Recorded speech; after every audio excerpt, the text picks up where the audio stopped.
Ladies and gentlemen, welcome to this NFL Week 6 2021 season. I still need a bleeping podcast name. Podcast! My name is Adam Kohn. I am your host. This is a Week 6 podcast preview brought to you by Main Event DFS, hence why you're here on the YouTube channel for Main Event DFS. This is where you find it out. Link to our free Discord. Again, that's a free Discord. Awesome community. Check it out. Hit that See More button in the description below. Get the link to our Discord. Awesome, super fun, and amazing times over there. You all are here for the footballs, and we're going to get right into it. We got a 10-game slate here. Even though DraftKings here says 11, I still can't figure out, folks, why there's just a random free agent thing sitting here. It looks like, I don't know if they didn't hide this or whatever, but we're just going to leave that off. We have a 10-game main slate. And joining me today from my guest host is once again Mr. Jeremy Goecke. You can find him on Twitter at CakeBobbyOcean. Mr. Jeremy, welcome back to the podcast. How you doing, my friend? Thank you for having me. I'm doing good. I'm coming from a rainy, stormy Cleveland this evening. So if I cut out a time or two, it's because we got some nasty storms rolling through here. Gotcha. So what you're saying is we need to keep this podcast to 10 minutes. Understood. All right, here we go. 10-minute podcast. Play Kansas City, Washington. Play Green Bay, Chicago. Play the Rams and the Giants. No, I'm kidding. I almost call them the Clippers again. I keep seeing LAC, and I keep wanting to call them the Clippers. All right, so, Jeremy, here we go. We're going to go into a little bit of a different format than we did last time. These podcasts have been running a little bit long, which I don't think anyone minds, but if I'm listening to a podcast, I'm not going to lie. Hour 40 minutes is a bit much. We're going to try keeping this to an hour today. We're going to start by, instead of going over 4 games that we want, we're going to do 1 game each that we're going to want to target on this slate. The third game is going to be a game that Jeremy and I are both interested in on the slate, but we're going to get to our each own individual games first, and Jeremy is going to start it off. So, Jeremy, which game are you looking to target on this slate? I'm going to put my on Rams at Giants. So a couple of things we got to pay attention to here is, the Rams have a team total of 28.5, so that's one of the higher on the slate, and with that comes ownership. So we know that what type of games you're playing, and know that some of these guys are going to come in with some ownership attached to them. Still deviating and still a little bit different, even with carrying some of these guys on the squad.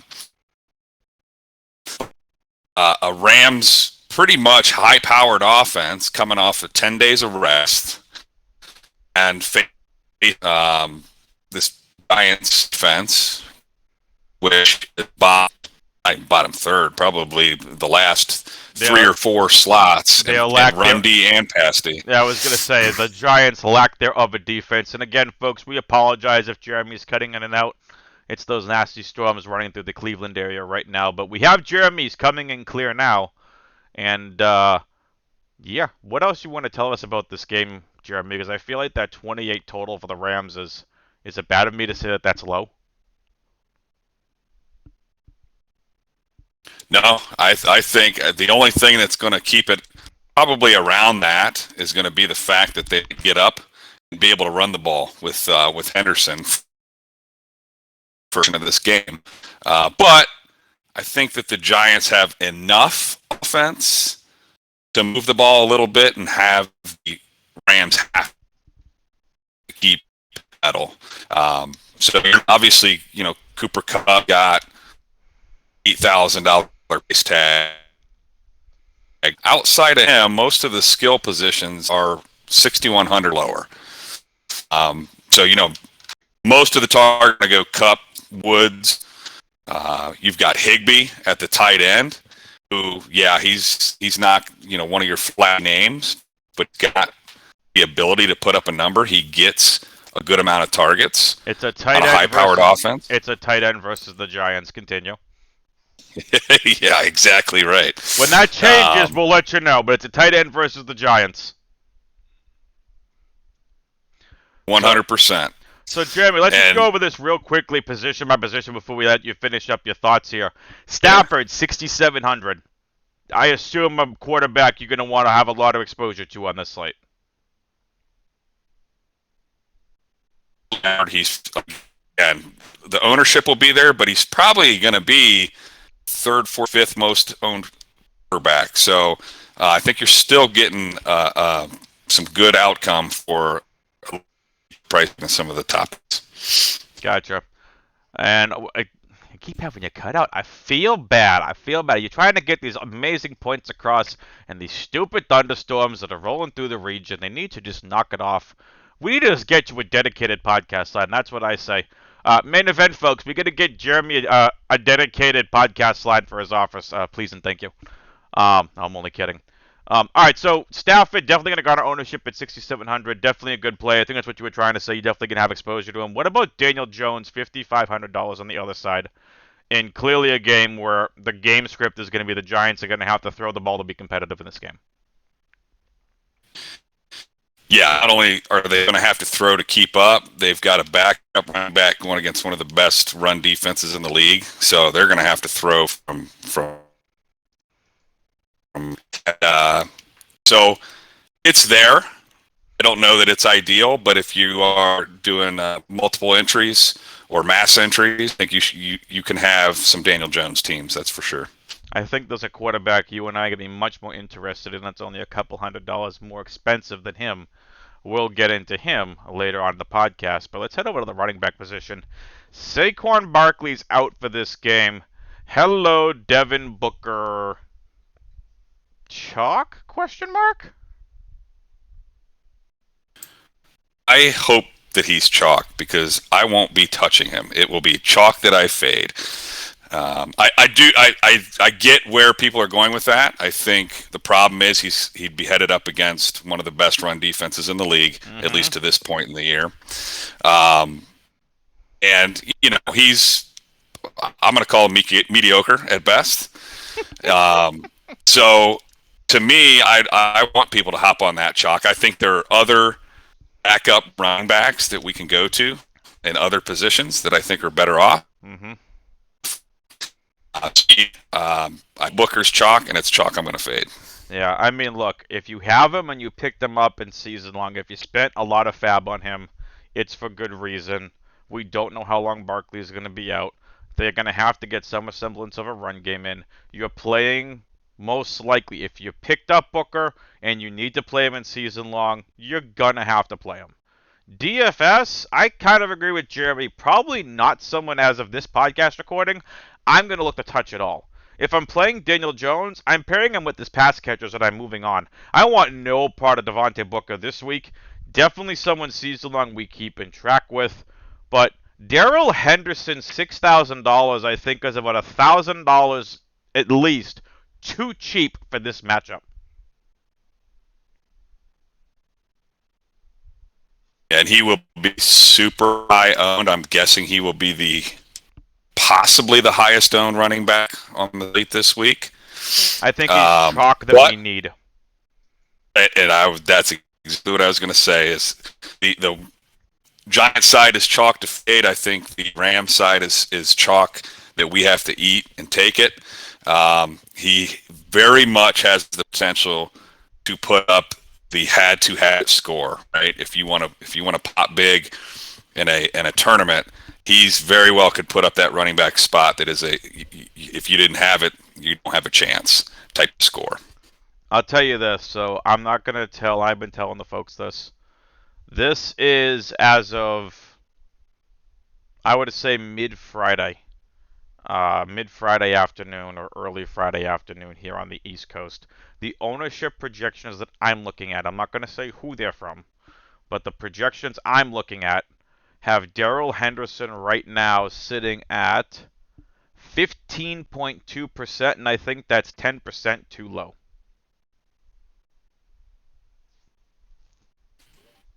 Yeah, he's going to be monster owned, I think. Like you said, unless people are trying to buy in other spots, they're going to go chalky with some of these backup quarterbacks. But yeah, these ownership projections also take into the fact that like Christian McCaffrey was still, he wasn't ruled out at the time. Looks like these projections were run. So to keep that in mind, You want to make sure whatever projection models you're using, keep up to date on the projected ownership, because Christian McCaffrey out, which means Henderson should be north of 20-25% on the slate. Yep, I was going to say 25. That's where I would put him. I mean, like, for me, I'm going to have a 20 max on Sunday. I'm probably going to have no less than 40% Henderson. And I'm going to do whatever it takes to get over 40% Henderson. He might be the one player this week that I move off and get on to like a 55%, 60% max. I think he's that much of a great play this week.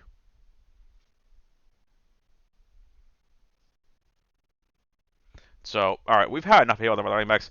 Any interest in Sony Michel?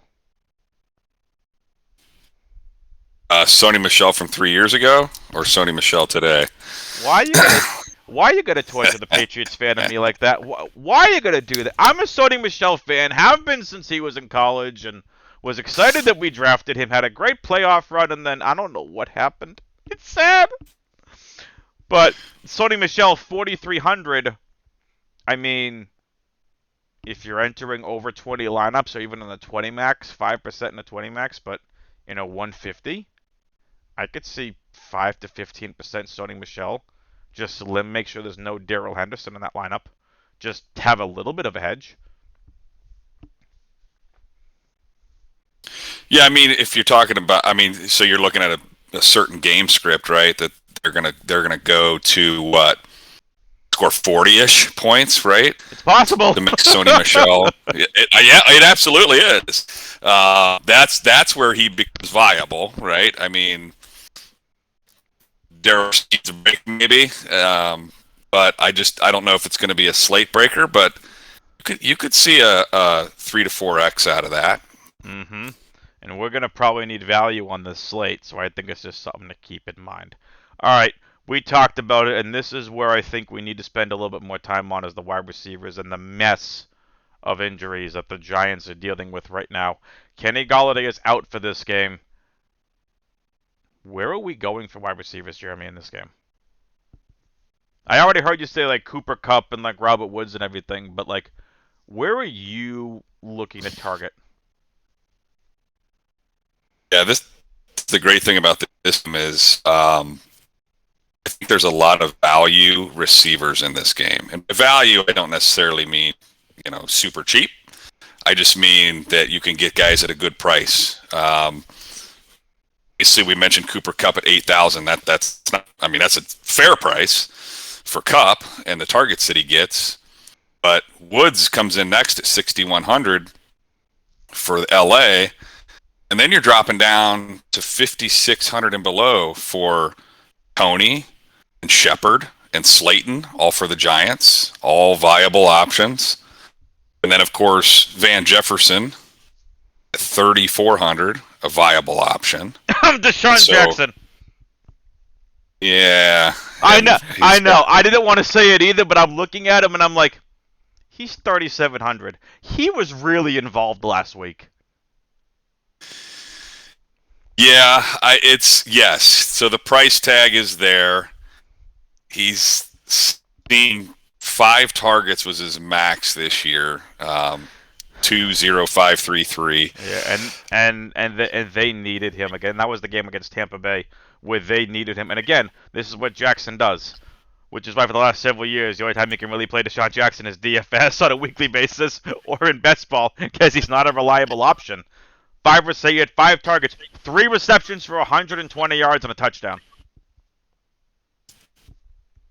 Right, so that's what I'm saying. If you're taking that shot, it's possible to get that production out of 3,700. Is it likely? No. Can it win you a slate? Absolutely, if it happens. So, yeah, he's definitely one that might be in just one of those game stack sort of situations. Mm-hmm. And you have Van Jefferson, who's $300 cheaper.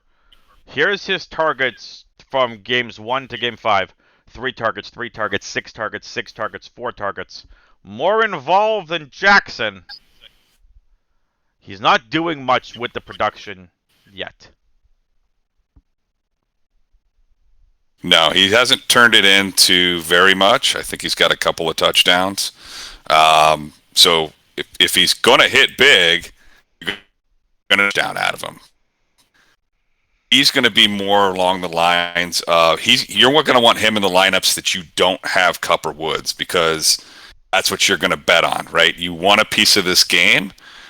You don't want to pay up for those two receivers, so you're gonna veer off and go for Jefferson and hope that he goes, has one of his games where he's got 6 catches for 75 to 90 yards and gets that touchdown, right? And gets you those 20 points. Yep, and you're gonna need that. Like, if you want to do double stacks of, like, rather than just playing, Stafford, Kupp, and Woods, you want to get different. You want to play a Stafford, Kupp, and Jefferson, Stafford, Woods, Jefferson, Stafford, Kupp, Jackson. You can get different with your stacks because these are gonna be chalk. Like, probably one of the more popular stacks on the week is gonna be Stafford to Kupp to Woods.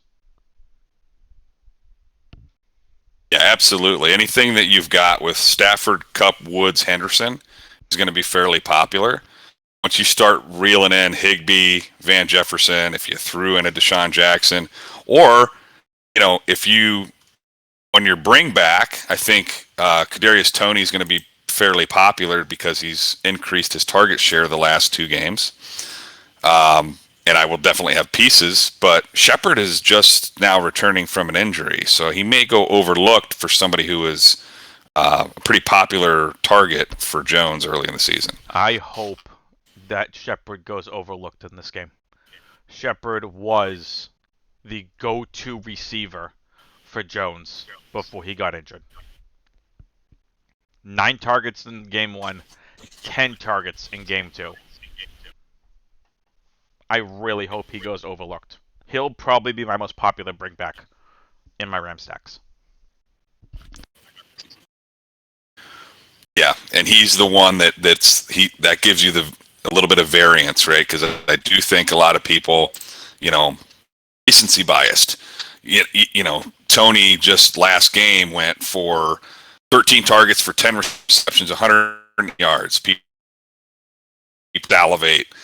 Now his price tag jumped pretty hefty, but the fact of the matter is a lot of eyes are going to go there, and people aren't realizing that Shepard's coming back, and big of a target share he had before he left. Yep, and I hope people forget that as well. Random question: any interest in John Ross at 3,100, or no for you unless Toney and Slayton are out? Yeah, I think you hit. Then you start seeing some receivers. Both of them are questionable. Right? Ross would be a place that you could go. Again, a small percentage of your the potential to hit, and at 3,100, have to put a 30-point game. He puts up 12 to 15-point game, and you're in the money. So, yes, depending on how injuries go. Excellent. All right, tight ends, Higby and Ingram. Higby's the one I have more interest in than Evan Ingram. Oh, absolutely.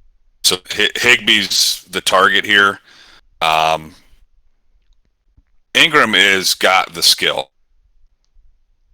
For sure. He's a couple games to finally miss. So there's some good spots for him. But, Higby's had 3 out of the 5 games he's had. Yep. Jeremy, we lost you. Come back, Jeremy! Jeremy! Can you hear me? Now we can hear him. Gotta have you hold on to the antenna like in the old-fashioned TVs back in the day. Just gotta hold those antennas on top of the TV. I guess so. I gotta walk out into the middle of the yard to get myself a good signal. Just get a raincoat.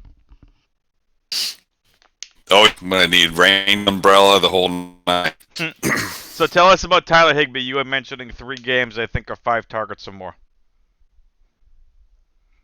5 games he's had 5 or 6 targets. So he gets the ball thrown to him, and he's used in the red zone. Definitely someone we want to take a chance on. I'm probably not going to get to Evan Ingram if you want to play him. I don't have a problem with it. Anything else in this game that you want to talk about? No, I don't think so. We'll talk about defenses later. You could think about Rams defense. Don't normally take a defense on the road, but this might be that scenario. It's definitely possible. We'll talk about that defense segment, but they are extremely expensive. All right. Well, let's get into it here. Let's get into the game that I really want to target. And Jeremy and I were talking about this. Excuse me. We're talking about this pre-show. Because I'll just tell you right now, the game we're both interested in, I know this is going to be a shocker for a lot of people, is Kansas City at Washington. I know, shocker. The game that I have interest in that we're going to talk about here are the Los Angeles Chargers, not the Clippers, the Los Angeles Chargers at the Baltimore Ravens. Look, this is a game with, I'm not going to call them two high-powered offenses. One high-powered offense, one is a Lamar Jackson-led offense. Both have middle-of-the-road defenses. I expected more out of the Baltimore defense. I think a lot of people did. Chargers defense also underrated. I think the offenses are going to take over in this game. I think this is going to go possibly one of two ways. And what Jim and I were talking about pre-show, as I said, if I'm a GPP player, which I am, if you were to tell me that I want to go overweight on the Chargers-Ravens game and go a little underweight on the Chiefs football team game, and the Chargers-Ravens go bananas, and Chiefs football team flops, I can see that game theory. I totally understand that. Bottom line is this. This is going to be two expensive offenses, and we're going to get into it position by position here, starting with Lamar Jackson, 7,400, Justin Herbert, 7,300. There's nothing to say about these two quarterbacks. They're both great. Put them in your player pools. Play both of them. There's really not much else to say. Both firmly in play. I like Herbert because of the offensive weapons he has. He might be without Mike Williams this game. We're not quite sure yet, but we will see. Running backs for this game. We have Eckler at $7,900 for good reason. Next to Derrick Henry, and depending on your scoring format, he is the highest point total running back on the year through 5 games. Latavius Murray for Baltimore, Tyson Williams, Le'Veon Bell, Devontae Freeman. Latavius Murray is the only one that I have interest in. So, Jeremy, quarterbacks and running backs here. Do you have any interest in Jackson and Herbert? And then on the running backs, Eckler for the Chargers, and any mishmash of the running backs for the Ravens. Jackson's always in play because it's Lamar Jackson. The only thing I'm concerned with Baltimore is did them trying to in that comeback last week. Fabulous comeback. It was very well done, but that's my only concern. But say that again, Jeremy. You cut out a little bit. You mentioned about a comeback last week. Baltimore's comeback last week. Just nervous that it might have gassed them a little bit. Do they have the legs that they need to stay in this game? Is my only concern. But I think they'll be fine. Herbert, absolutely. This kid's becoming a stud right before our eyes. Mm-hmm. Possibly, I mean, you're looking at 2 of the top 3 AFC teams right now, and they're about to face off. So definitely interested in both of them. And then running backs. Somehow Eckler gets it done. I really don't know how. But somehow each week he just gets it done. He's going off back-to-back weeks of 30-plus fantasy points. He just scores touchdowns. Gets the screen passes, gets yardage. So until he proves me otherwise, I got to have him in the player pool. That's for darn sure. 7 touchdowns this season through 5 games. That's bananas. So, all right, we definitely got Austin Eckler involved. Of the Baltimore running backs, if you're playing one, who are you going with? I don't think I am playing one. In a scenario where if you had to play one. If I had to, no, I am playing a running back. It's Lamar Jackson. No, it would be Lat Murray. Yeah, just off the chance that maybe he gets a few goal line carries and gets a touchdown or something like that. Yeah, he's been more involved. Hasn't really done much yet, but losing Dobbins, losing Gus Edwards really hurt this team. These running backs kind of they're still learning. But Latavius Murray, I would agree with you, is the one I would go with as well. Let's talk about the wide receivers in this game. And again, probably one of the biggest keys of this entire slate. Mike Williams currently listed as questionable for Sunday's games. He didn't practice Wednesday and Thursday and wasn't spotted at Friday session either, but the Chargers are inclined to take a decision at the wideouts down to game day. It's a 1 o'clock game. We are going to have this news before lineups lock. And again, courtesy of RotoWire here. If Mike Williams is out, let's go with that scenario. First of all, no brainer. If Mike Williams is in, you play him. You probably don't play a lot of him because he's dealing with that injury, and it's a knee injury, so got to be careful with that. Keenan Allen, $6,400 is almost a stone cold lock on this slate. And I'm not saying like lock as in lock button, but like someone you want a lot of exposure to on this slate, especially if Mike Williams is ruled out. Now, if Mike Williams is ruled out, Guyton is $3,400.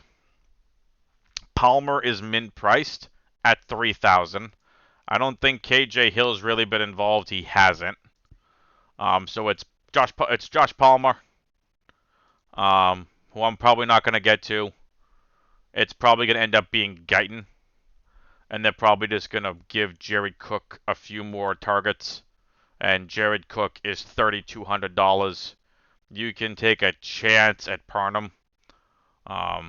2 targets last week, had a touchdown, 12.9 fantasy points. He had 2 touchdowns each in the last 2 weeks, so 2 touchdowns total, 1 touchdown each in the last 2 weeks. You have to keep an eye out for injury news come Sunday morning. Because whether Mike Williams is in or out is going to make a big decision how lineups are made. Jeremy, how are you approaching the Chargers side of the receivers? And then we'll get to the Baltimore side of things. And the debuting Rashad Bateman. I am hoping the Mike Williams news comes at like 12:59 tomorrow or Sunday. I'm sorry, because I want as much Keenan Allen as I can get, and I want everybody else afraid and not have enough. That's one way to put it. Listen, I have Mike Williams in season long, so I really want him to play. But fact of the matter, Keenan Allen is a man. When he plays man coverage, and that's what he's going to see is man coverage. He's just phenomenal. But look, you're right.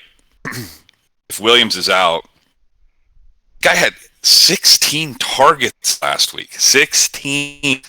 So those have to go somewhere, and I think Guyton is the next best call. 16 targets and only 8 receptions, 16. and he still torched last week. So just think of this: 16 targets, 8 receptions for 165 yards, 2 touchdowns. He only caught half his targets. Could have been a much bigger week. So that says a lot. Keenan Allen, yeah, I agree with you. We're gonna have lots. Big enough for me. Yeah. We're going to have lots of Keenan Allen, probably someone you're going to want to put in your cash games. I mean, he doesn't have a DraftKings game under 10.6 points. So just keep that in mind. Keenan Allen, 6,400. Great play this week. Any interest? If Mike Williams is out, are you going to go to Guyton or Parham?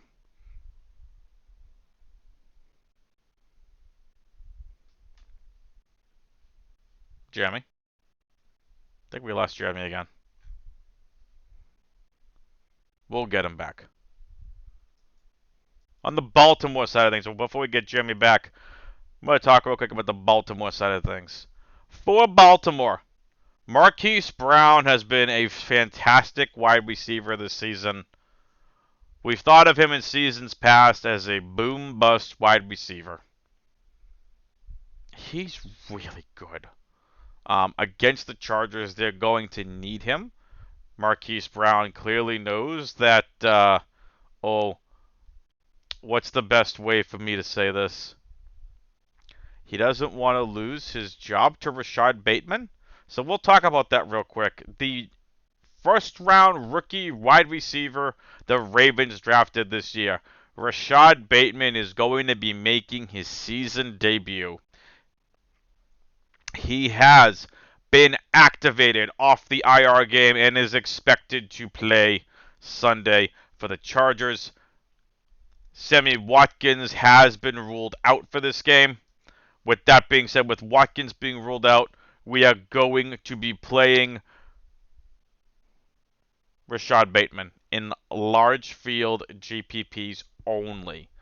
Why am I going to him as someone we want to? Why? Because Rashad Bateman, they used their first round pick on this kid. We are going to be playing Rashad Bateman this week in a 20 max or above. This is not something you use for single games. This is not something you do for something else. You take chances on Rashad Bateman at 3,000. But for me, we're focusing on Hollywood Brown. We're focusing on Mark Andrews and Lamar Jackson. Other players we're going to want to have exposure to. Devin Duvernay at 3,400 has been involved. Watkins out. He may pick up some extra targets. He's been involved. I don't think Prosh has been as involved, but he's fine. I'm not even playing Prosh. Rashad Bateman's going to easily take over that role. Probably, eventually, he's going to eventually take over Duvernay probably very quickly. And Bateman could, if he does do his work, could end up as the number one on this team by the end of the season. But Hollywood Brown is playing like a man out of his mind right now. Let's see if we can get Jeremy back in here. Hey, Mr. Goecke. Yoo-hoo! Is he back? Hey. Look who returned from fixing his antenna on the roof. Yeah, that I kicked all the way out that time. You got just bounced way out of Discord. So I was just talking to the fine folks about how we're going to play Rashad Bateman this week. So finishing up on the Chargers, not the Clippers, the Chargers. Any interest in Guyton or a Palmer or a Parham if Mike Williams is out? Yeah, Mike Williams out. Definitely Guyton. And the tight ends. I know Parham's a little bit more look, I think, than Cook, but I think either one of those could work.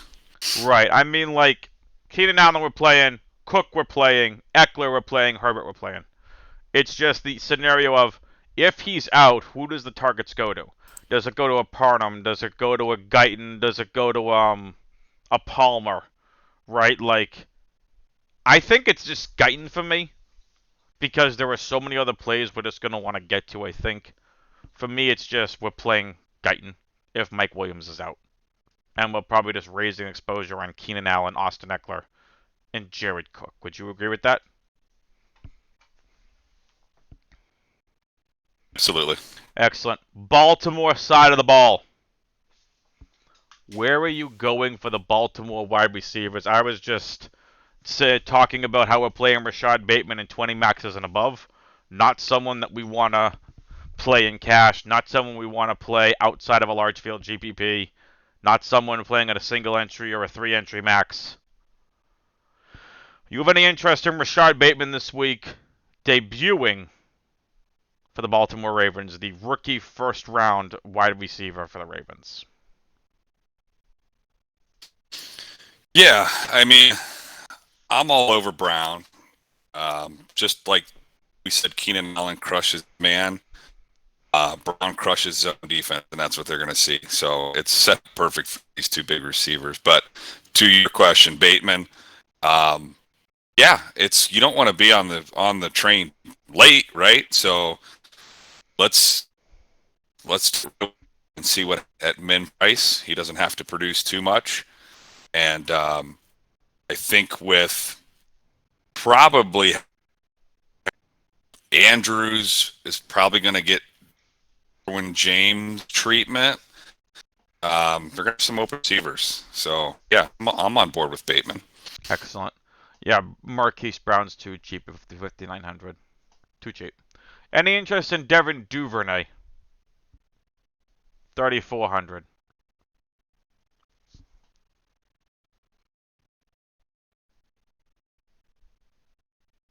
What do you think? Interest in Duvernay, $3,400. Yep, we might have lost Jeremy again. Jeremy! Can someone, like, we need to get Jeremy a lightning rod or something. Bigger antenna. Dedicated line. I wonder if he can even hear me. Anyway, we'll come back to Jeremy's thoughts for that in a second, see if he can fix the connection issues. I think it's just like he said, the storm's going through his area. So we're apologizing about apologies about the technical difficulties, folks. On the tight end side of things, we're playing Mark Andrews, we're playing Jeremy Goecke. There's really nothing else to be said here. Let's see if we can get Jeremy back now. Jeremy! You fixed the connection issues, my friend.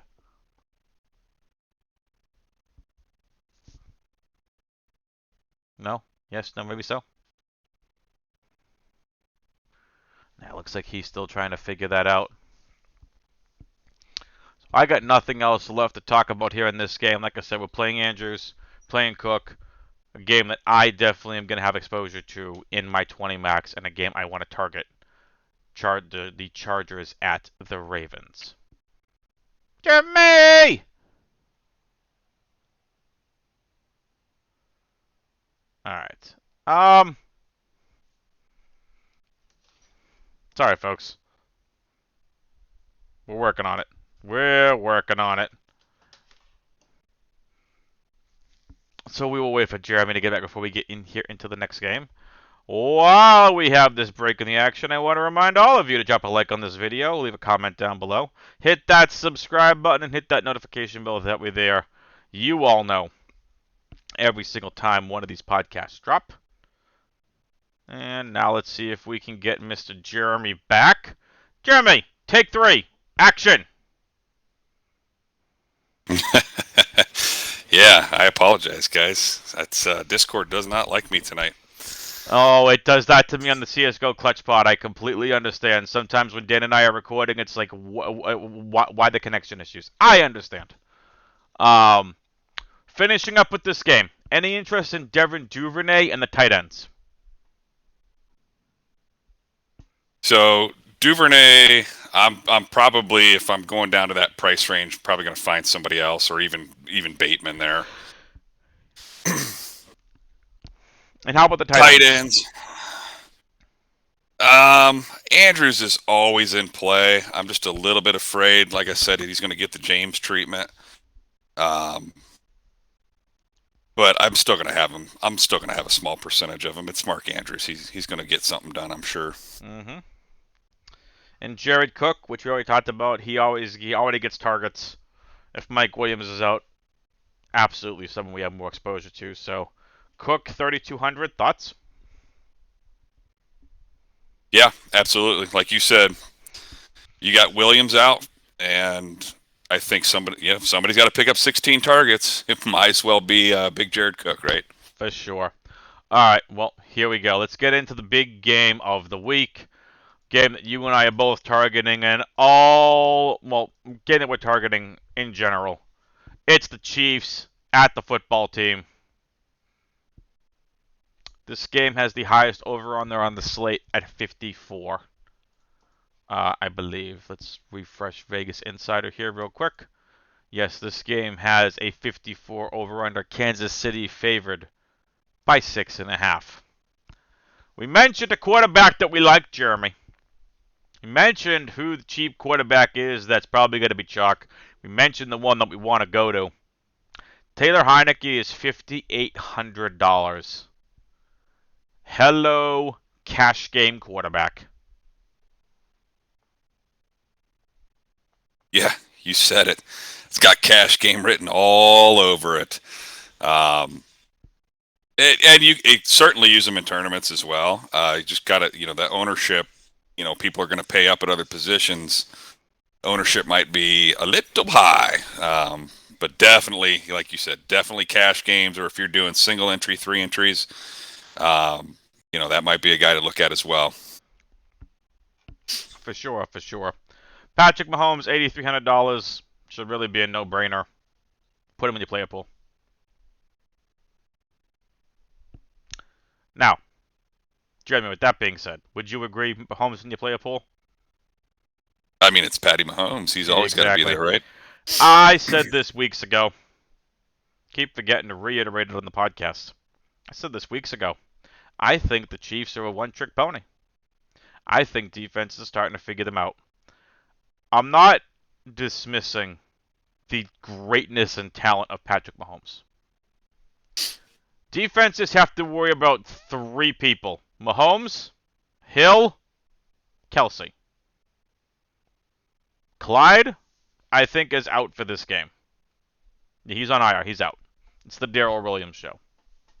He don't scare defenses, with all due respect to Darrell Williams. I'm not worried about Jerick McKinnon.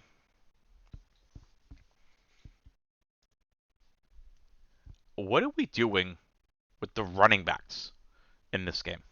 Talk to us about the running backs, and then I'll bring us into wide receiver. Yeah, absolutely. Like you said, so CEH is out. So we talked about Booker in New York. Mm-hmm. Obviously, I think this opens up some value for people to go get. If you can look at a Williams and a McKissick here. Again, it's not, you don't want to bank on that for any cash games, but we're playing tournaments. You've got the most high-powered offense in the league. Chances are one of these guys is going to do something. So, Williams, McKinnon, good looks for KC, just to get a cheap running back in there. I'm sorry, you say McKinnon?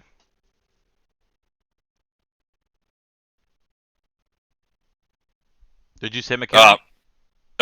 Yes. No, McKissick. I'm sorry. I was looking at the other side. Okay, sorry about McKissick. That. Well, here's the deal with McKissick. $4,800. Gibson's listed as questionable for this game with a shin fracture. Or a shin injury. I think it's a shin fracture. He's got some sort of stress fracture going on. If they sit Gibson, McKissick becomes a great play. Probably becomes chalk. Yeah, I agree. That could very well become chalk if Gibson. Yeah, it is something in his shin, I believe.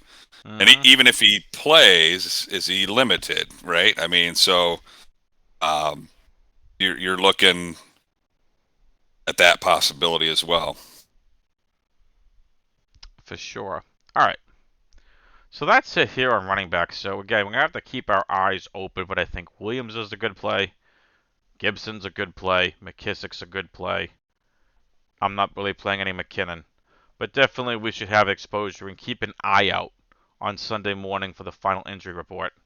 Because if Gibson's in, it's going to limit McKissick. Darrell Williams, who you're playing. Keep an eye on the injury report on Sunday morning. Again, 1 o'clock game, we'll have injury reports out at 11:30. There's a lot of red and orange on the wide receiver tab here, Jeremy. Tyreek Hill, questionable. Terry McLaurin, questionable. Curtis Samuel, out. Dynamite Brown, questionable. Cam Sims, out. Wide receivers in this game are going to be crucial, in my opinion. Tyreek Hill, obviously, like I said, Kansas City is a one-trick pony. I'm not saying they're a bad team. I'm just saying they're one-trick. Because Hardman hasn't panned out the way they wanted. Robinson is what he is. They brought in Josh Gordon, who, when he's off whatever he's on and healthy and in a good place, and I'm rooting for him. I'm a Josh Gordon fan. I want him to do well. You know, if he actually stays in it, stays healthy, we've seen how good he is. It's Tyreek Hill in the mix of Hardman, Gordon, Robinson, and Pringle. I'd rather just take a chance on a Hardman, like Hill be playing. But like I just think until they establish a second wide receiver or even a third, I just think Kansas City is just a little bit more one-dimensional than maybe they want.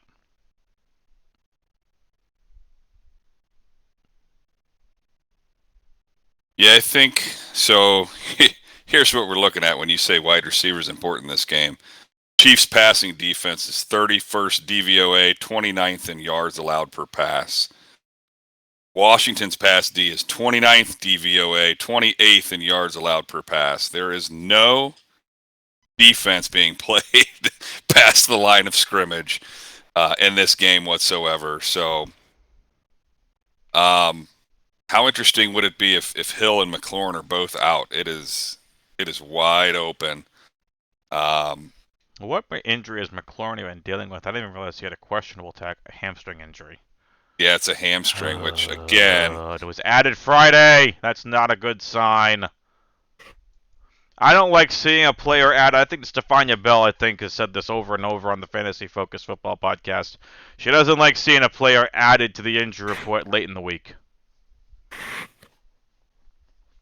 Yeah, it's a bummer because this is a game that McLaurin could just really eat and have a huge game. McLaurin has a ceiling of 200-plus yards and 2+ touchdowns in this game. But if it's a hamstring injury, yikes. And like we said with Gibson, even if he does play, is he 100%? Is he going to be on any sort of limitations? It's going to be extremely important that people pay attention to what reporters are saying and beat reporters are saying come Sunday morning. We need to understand, once the 11:30 inactives come out for these 1 p.m. games, are there limitations on the players that have questionable tags? Because even Dynamy Brown, who should be be taken over as the 2 on this team, also listed as questionable with a knee injury. Like, Curtis Samuel out, Cam Sims out, McLaurin hamstring. Dynamy Brown's $3,300.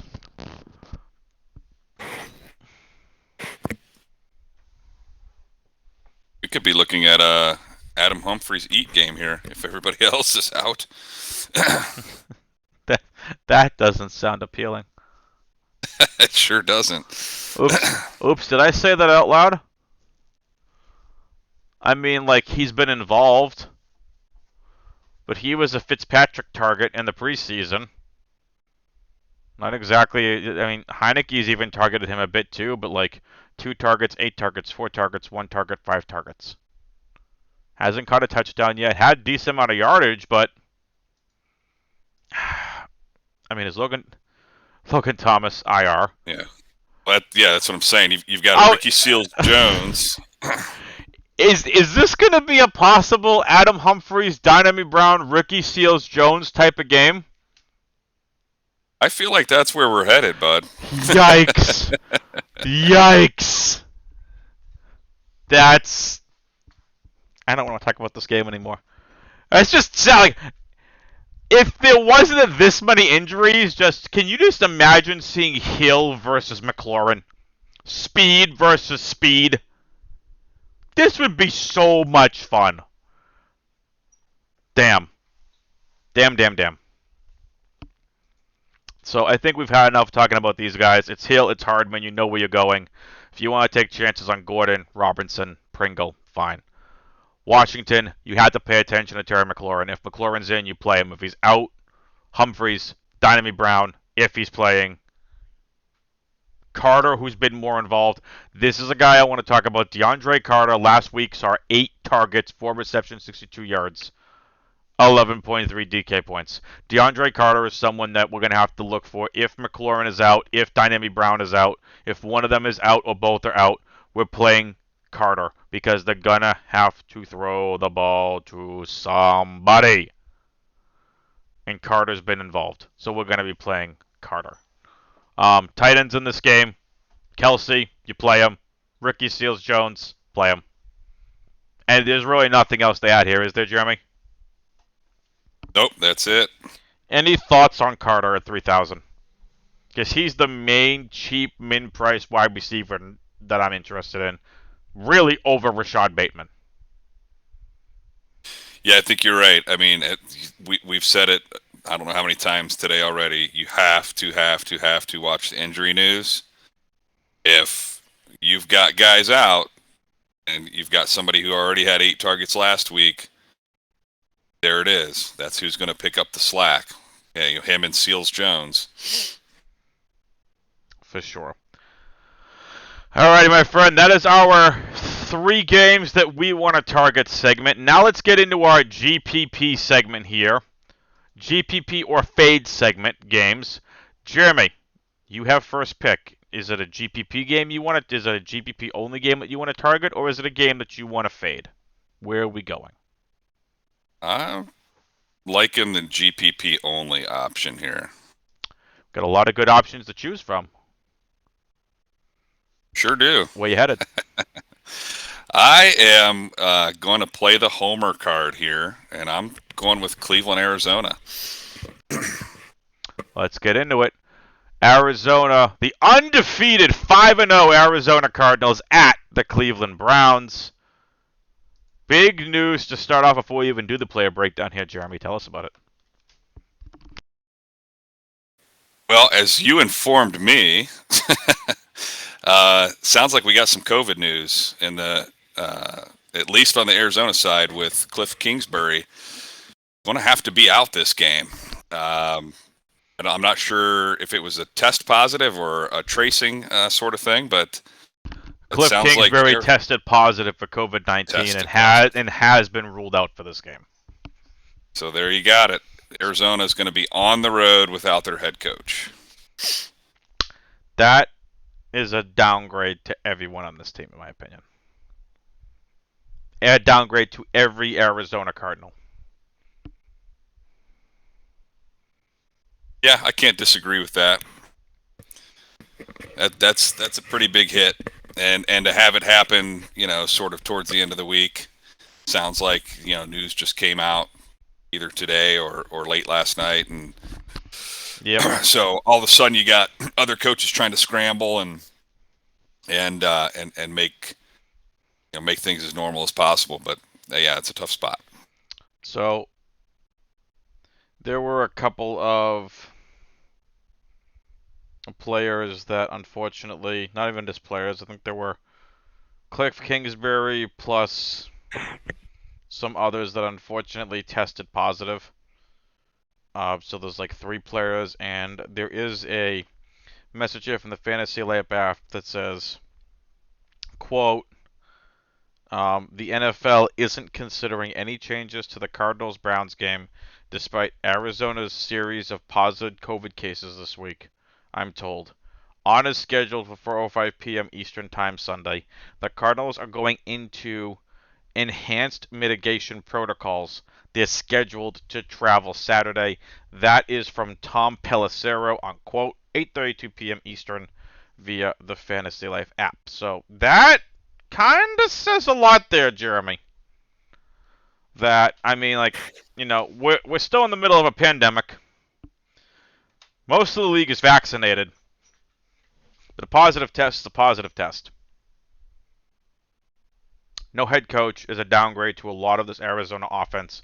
Not saying we don't play them, but maybe we just have less ownership exposure to them.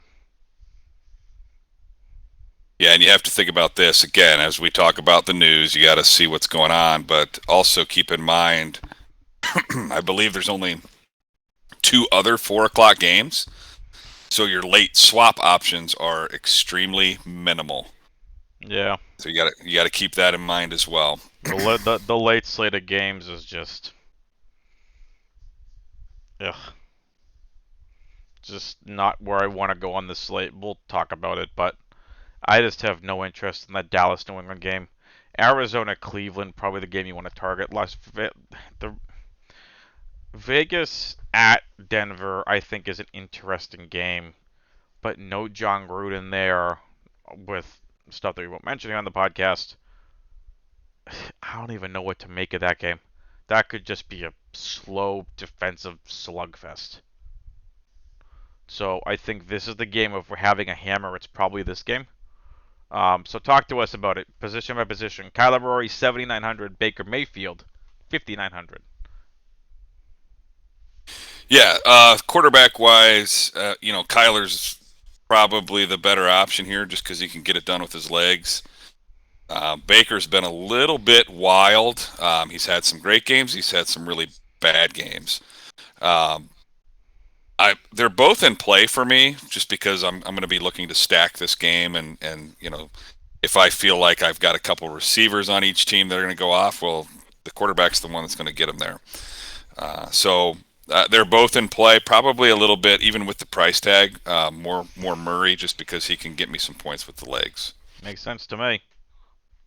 Where are we going? So Baker Mayfield, minimal interest? I do. And the reason being with Nick Chubb out, not that Kareem Hunt can't do the job, although he is also questionable. But you're down to one, premier running back. They might be tossing the ball a little bit more. It's a game that they really, I don't want to say need to win, but they really want to win at home against a good team.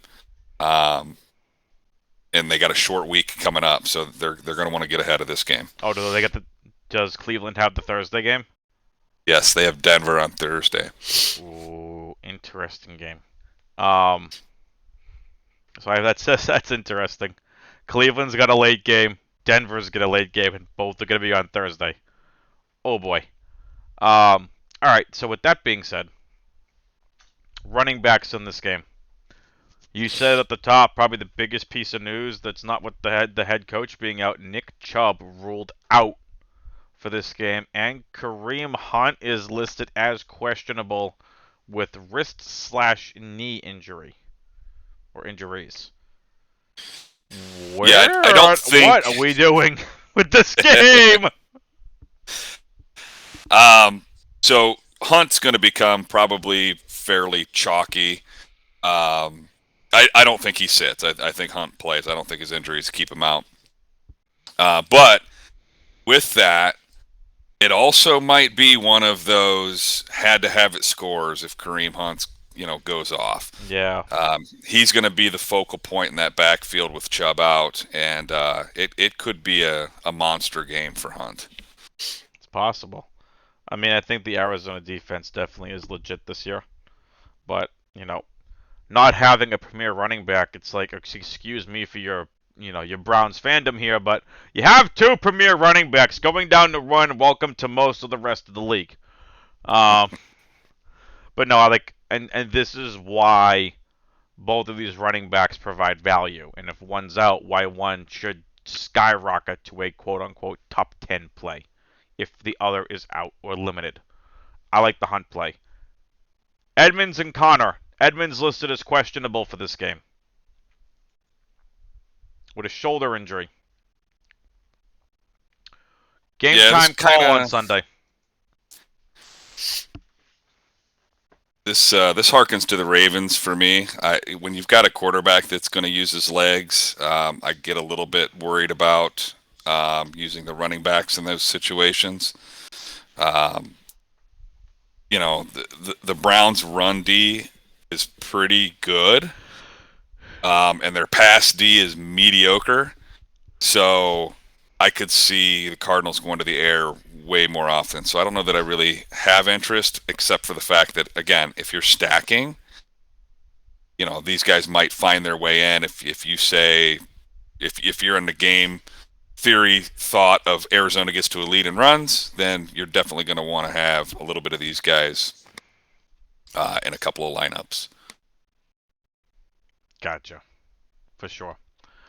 Felton, Cleveland fan. Tell us about him, because if You read my mind. let's Um, let's talk about another min-price player this week. So we talked about, first of all, this is GPP only, and quite frankly, it's in like mass entry GPP only. Agreed. So we're talking, Jeremy's talking like 20 max and above, correct? Exactly.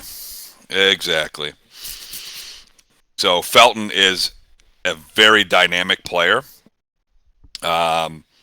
He will actually, he's great catching the ball out of the backfield, probably way more so than running.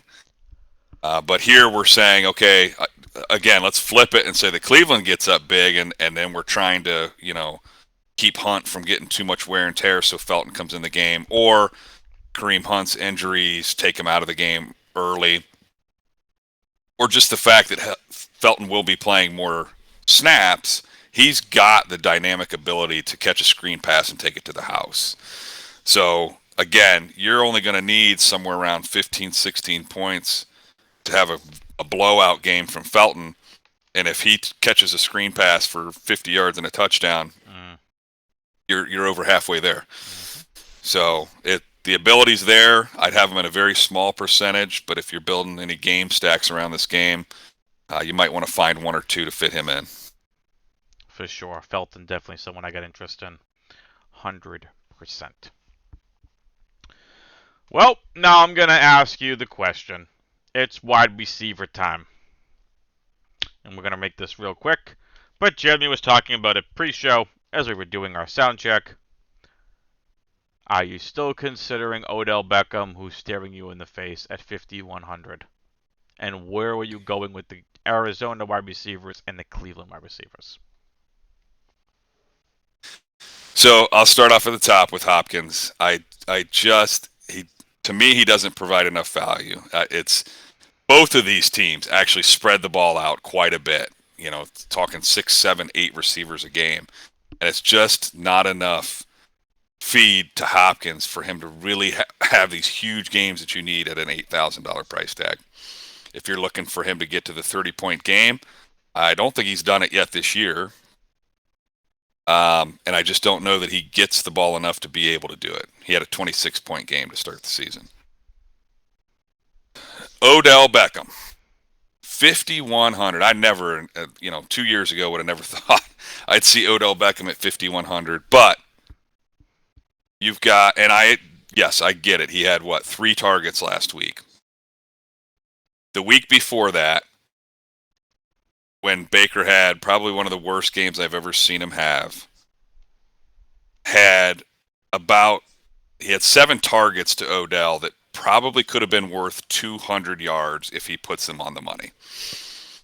So, he threw back shoulder when Beckham was streaking, things like that.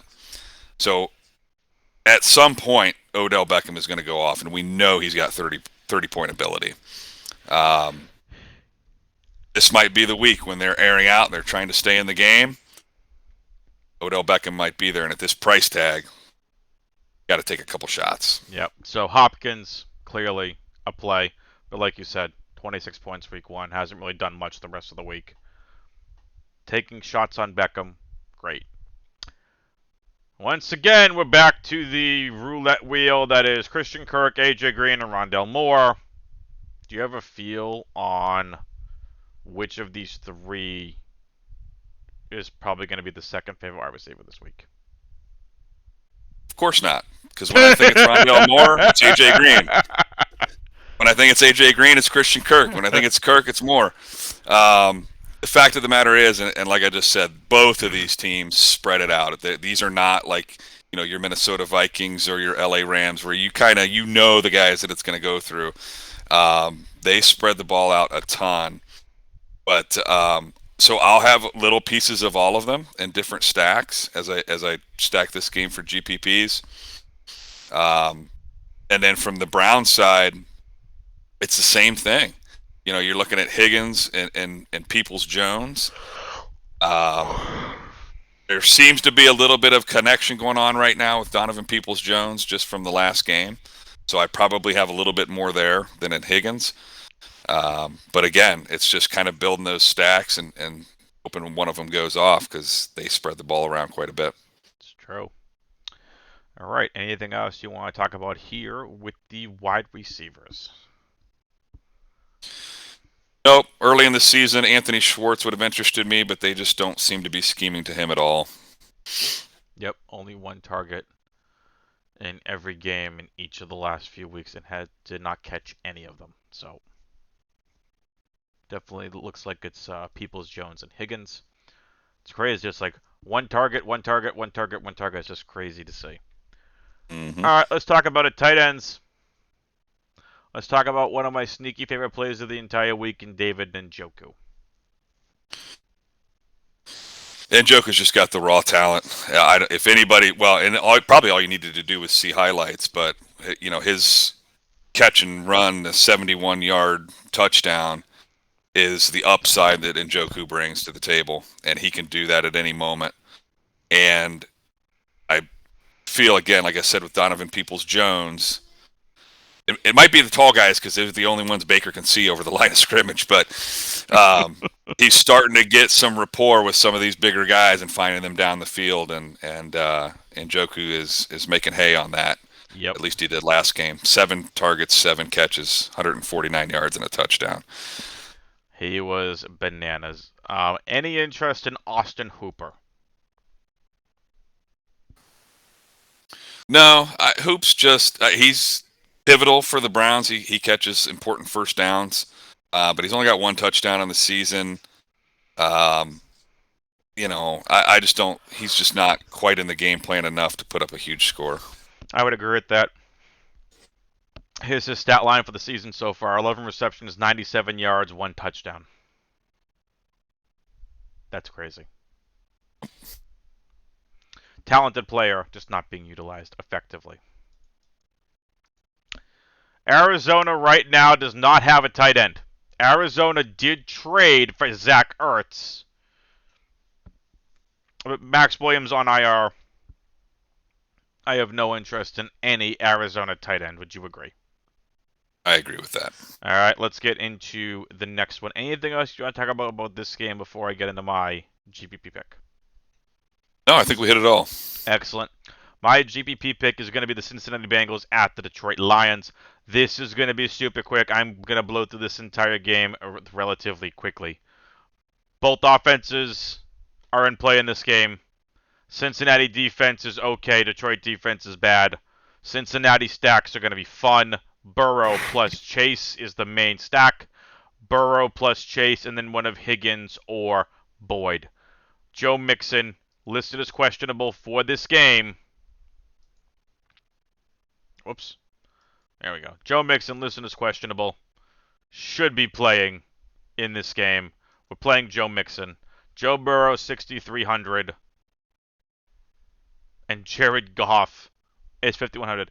Is it bad when the backup quarterback for Cincinnati is higher priced on DraftKings than the starting quarterback for the Detroit Lions? Is that bad? I feel like that's bad. But you're talking about Noodle Arm Goff and Noodle Arm Goff. Oh my goodness. Oh boy. I think Goff's in play. $5,100. He's in play. Do you have any interest in either of these quarterbacks, Jeremy? probably Burrow. I like what Burrow's doing. I could see putting him in a few lineups, stacking this game. Good to see him back, too, and clear to that throat contusion. Out of the hospital, no problem. Glad to see no major injury there. Running backs in this game, Jeremy. Mixon, Swift. Both listed as questionable. Both should be playing. Any interest? I have interest in both running backs. And I agree. I think Mixon is, we were high on him beginning of the year. He's had a few bad games, or I guess less than we would have thought, but he's still the bell cow. DeAndre Swift, he keeps getting it done. So, yeah, I would say both of them are in play. Yep. Jamal Williams listed as questionable for this game. So, It's right now listed according to the latest play news spot RotoWire is likely to be a game time decision Sunday. Again, there's a theme throughout this podcast. Pay attention to the injury report on Sunday morning. I have no interest in any of the running back. Do you? I do not. Let's move on to the wide receivers. As I said, Jamar Chase, currently, I believe, a top 10 wide receiver on the entire season. This kid has got super talent. He doesn't have less than 13.4 DraftKings points in any of the 5 games he's played in. I don't see that stopping here against Detroit. Jamar Chase is going to be someone I'm going to have a lot of exposure to in and out of Cincinnati stacks. Boyd and Higgins. Look, Higgins came back last week from the injury. Had 7 targets, 5 receptions, no touchdowns, only had 32 yards. That's okay. We go right back on the T. Higgins train this week. Tyler Boyd, he's fine. He's playable. He's been involved. 5 targets last week. It just was a Jamar Chase week. So, all 3 Cincinnati wide receivers, again in play. For me, it's Chase, Higgins, Boyd in that order. If you want to go Chase, Boyd, Higgins, I'm fine with that. Make sure Chase is the Bengal wide receiver you're building around your Cincinnati stacks. Detroit side of things, Jeremy. It's Khalif Raymond. It's Amon-Ra St. Brown. Oh boy. Quentin Cephas on IR. Tyrell Williams still on IR. It's Raymond. It's St. Brown. Reason I like both of these games for GPPs. I think a Goff plus St. Brown plus Swift stack is interesting. If Hawkinson plays. Keep that in mind. Because Hawkinson's listed as questionable. Goff plus St. Brown plus Hawkinson opens up a lot if you want to pay up at other positions. Any interest in any of these 3 Detroit pass catchers? And then what do you think about the Cincinnati pass catchers? And I'll include Uzoma in that, who I really don't have much interest in this week, but Uzoma is perfectly playable. Yeah, so starting with the Bengals, I have Jamar Chase in season long. He's the guy there. Boyd, Higgins are fine. Uzoma's probably not going to make my list, but I couldn't argue really against it if you wanted a little salary saver there and going up against a bad defense. I mean, anything could happen. Detroit, I'm probably going to lean St. Brown and Hawkinson if he plays. I mean, Raymond's perfectly fine.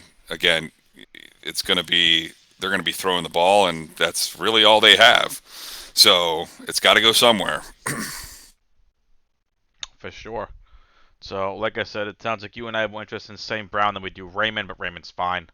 I just think it's St. Brown time in Detroit. The rookie wide receiver, I think, is going to emerge, and this could be a breakout week for him.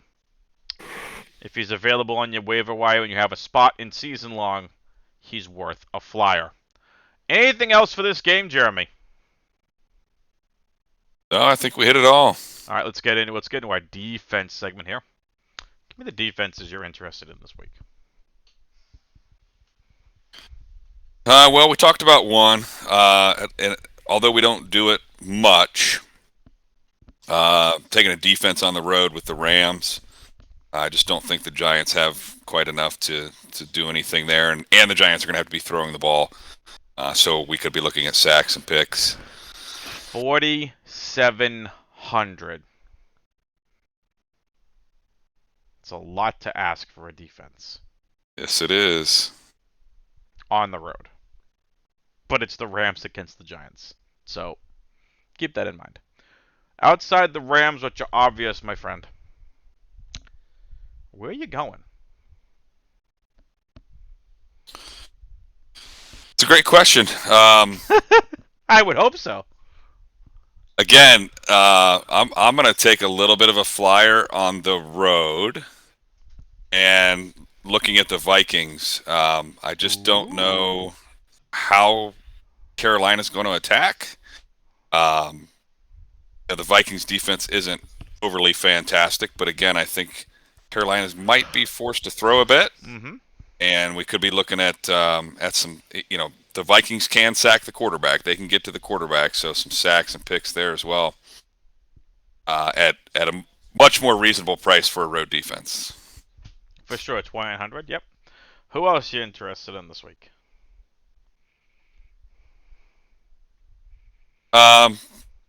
That's probably about where I'm landing. So you're landing on the Rams and the Vikings. Yeah, as of right now. Okay.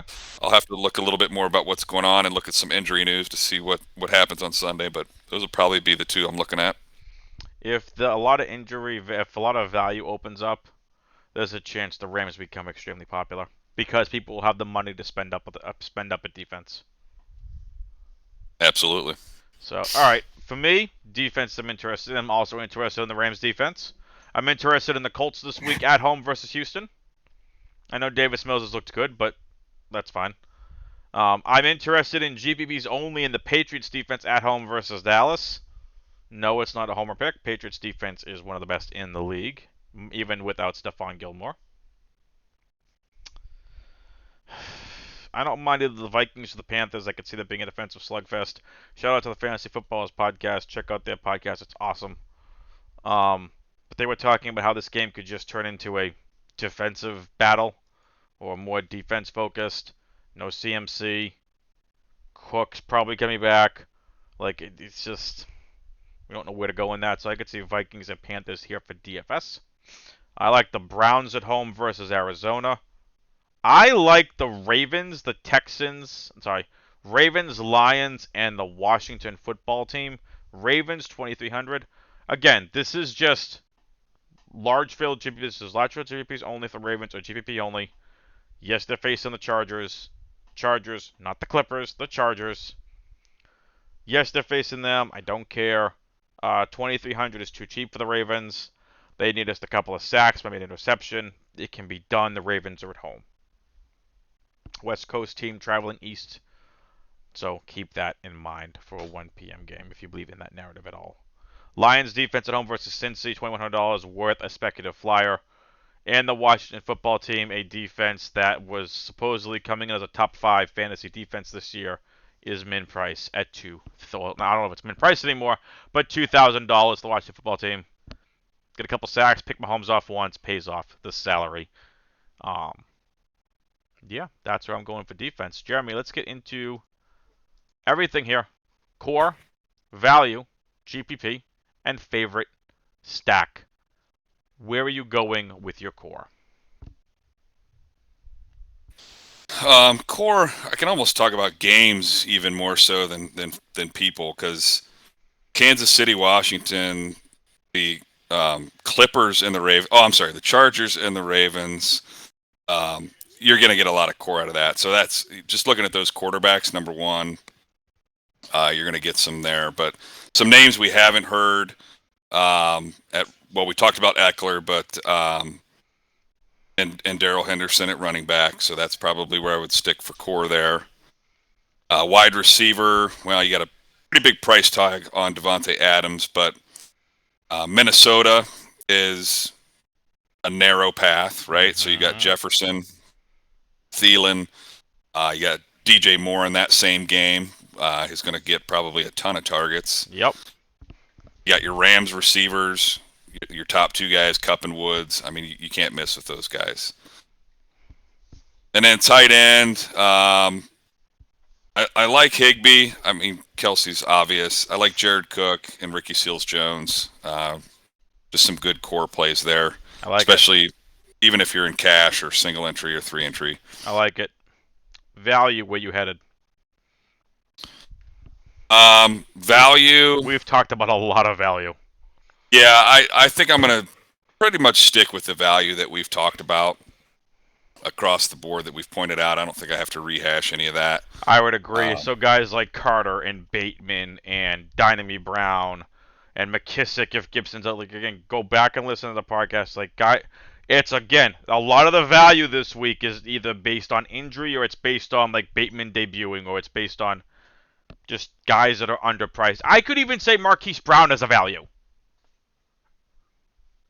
because he's too cheap. Yeah, well, that's the other thing is yeah, you're exactly right. Guys that are too cheap. Yes, Marquise Brown is one of them. Same game. Keenan Allen is one of them for what he's about to get, especially if Mike Williams is out. Yep. So those are still value plays because they're undervalued. I would agree. All right, GPP plays that you want to target, or plays that you want to play specific to GPP. Yeah, I mean, I'm going to stick with the Cleveland game. Yep. So, and here's the reason. And obviously, that's not all my teams, but some of them specifically on that, because it's hard to hit teams that spread it out like they do. So if you're looking at like a Minnesota, Carolina, LA, you know who they're going to. Arizona, Cleveland, you don't. So if you get enough stacks with that game and they're playing each other and you happen to get that right combination, you could have a really, really big day. So that's one that I'll go ahead and stick with everybody that we talked about in that game. Excellent. All right. Do you have a favorite stack for this week? Yeah, I like the Rams stack in particular with, as we talked about, some of those Giants comebacks.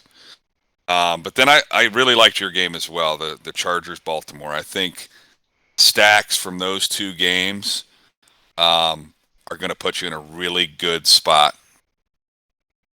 For sure. All right. Jeremy, I will get into my core value GPP and favorite stack, and we will get out of here for this Week 6 edition here of the podcast. I still need to find a name for. We're on Week 6 and still haven't found a good name for this podcast. Core play for me, very simple, 2 plays. Core play, Darrell Henderson, Keenan Allen. Close to a core play, Heineke. Value, go back and listen to everything we talked about before. It's injury-based. I like Carter. I like Brown. I like Bateman. Again, Marquis Brown's too cheap. Keenan Allen's too cheap. The value plays that we talked about, it's situational based this week. Have your if-then statements and scripts ready to go for Sunday morning, or sometimes do like me and build your lineups with an hour and a half to go, but you probably don't want to do that. GPP for me. Rodgers, Adams, Khalil Herbert. We didn't talk about him because we didn't get into that game. Khalil Herbert is $4,600. He is a value. He is a GPP play. It's the only running back for Chicago going against Green Bay. It's a running back versus Green Bay. Khalil Herbert is in play. Other GPP plays, for example, Austin Eckler, Dalvin Cook, Aaron Jones. Aaron Jones is risky this week. I love Jonathan Taylor, $6,600 this week. Great play. GPP plays this week are going to have to be what's going to fit around your stacks. Speaking of favorite stacks, I am going to go with 2 stacks. I'm going to give you 2. First favorite stack is going to be Herbert plus Eckler plus Allen. As of right now, because I have no idea if Mike Williams is even playing. Large field GPP only stack. Jackson plus Brown plus Bateman. Jeremy, any last minute thoughts for this podcast edition? Please, please, please check the injury reports before the games start on Sunday. Agreed. I don't know if we said that enough, but wanted to make sure we got it in one more time. I absolutely agree with that. Here we go. Good luck on this slate, everyone. We wish you all the best of luck. Again, you can follow Jeremy on Twitter at CakeBobbyOcean. You can follow me on Twitter at AdamWX21. I will catch you next week for our Week 7 preview show. Good luck on this slate. Laters, peoples.